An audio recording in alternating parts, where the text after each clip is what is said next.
Talking about, actually the amount of reward money given out, Crime Stoppers, if you could, over the past, few years, what's been the kind of the total amount that's been rewarded to anonymous persons for information that led to an arrest? Last year, we had over $75,000 approved for rewards. Now, not all of it was picked up, but we had the money set aside and we paid out a good portion of that $75,000. Mm-hmm.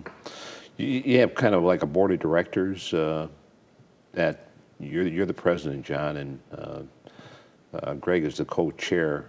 Vice chair, yes. Vice chair. Who else is on the board? Maura Corrigan, who is a state Supreme Court justice.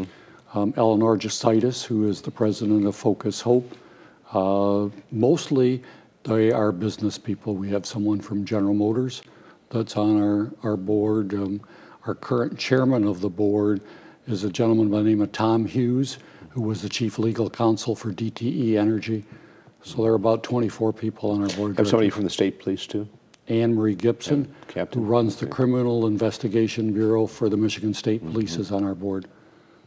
But we also have Bill Nichols, who is the Monroe County prosecutor, on our board of directors. But other than those two, they are business people. Very good. Let me ask you again. If you and you do this on, I believe, Channel 2, you have a program on Channel Fox 2, News.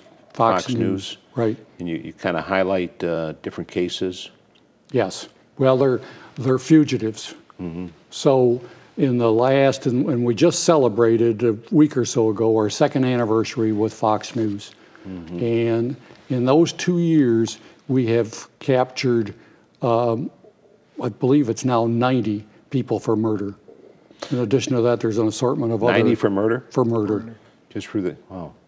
And that's just through anonymous tips Well, called in by people that have some have been viewed the show? featured and have actually been turned themselves in. So it's once they see that they're on television, it's not unusual that they, through their lawyer, will call the police and say, I'm ready to turn myself in before somehow there's a bunch of a team of SWAT team trying to apprehend them.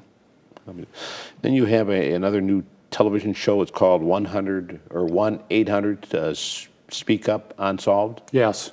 How long's that been on, and what's that all? That's been since, I think it's the 1st of February, and we feature 84 unsolved crimes. Remember we were talking about Fox being fugitives. Right. We have for some time been searching for a way to inform everybody about unsolved crimes.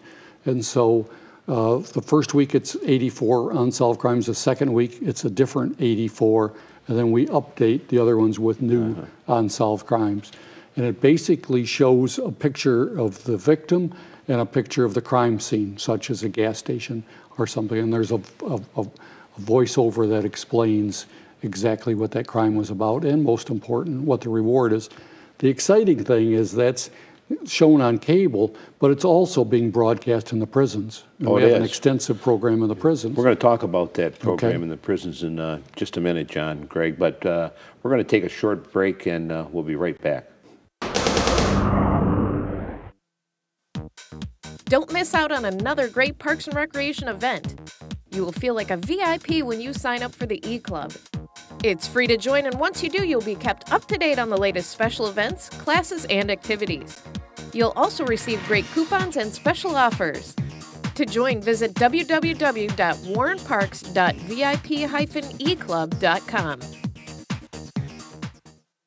City of Warren's Property Maintenance Department would like to remind all Warren residents to keep their homes and yards free from any blighted conditions. The benefits of doing so could lead to a safe and healthy living environment and keep you free from any unwanted pests such as rodents. For questions or concerns regarding property maintenance, please contact the Blight Hotline at 586-574-4662. Do your part to keep Warren beautiful. Today I'm going to talk about Patty. Patty's best characteristics, she's stupid. Stupid and ugly.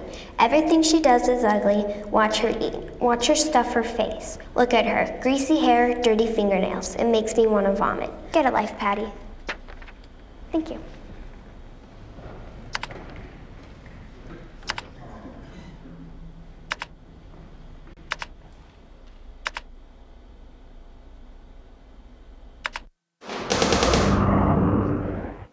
Welcome back to Police Journal, and my two special guests today is John Broad, the president of Crime Stoppers, and Greg Anderson, the vice chair of Crime Stoppers. Welcome back, gentlemen, and appreciate you being here today again.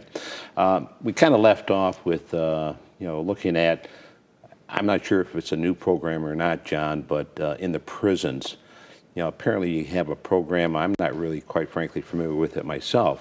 As far as how that program works, is there a reward system within the prison system that Crime Stoppers works on? We're always looking, Bill, for tip-rich environments, places where people would know about crime. So a little over a year ago, we went up to the Department of Corrections and asked if we could put Crime Stoppers in the prison. And they were really enthusiastic. It was they saw that as a real plus. Our concern was that in prison, they monitor phone calls. You remember when we spoke earlier, everything about Crime Stoppers is about being anonymous so that no one can learn about who gave us the information.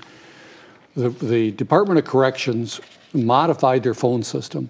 So in prison, if you dial 767, you then end up get 1-800-SPEAK-UP. Oh, really? Okay. So that's great information. So we've ended up, we had 2 pilot prisons, one at Mound Road and one at Macomb to begin with.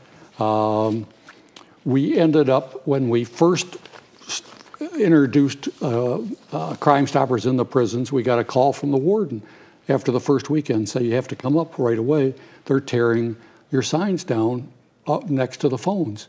And so the Dan DiBerdino, who is on our board of directors, in charge of the prison committee, met with the cell block leaders.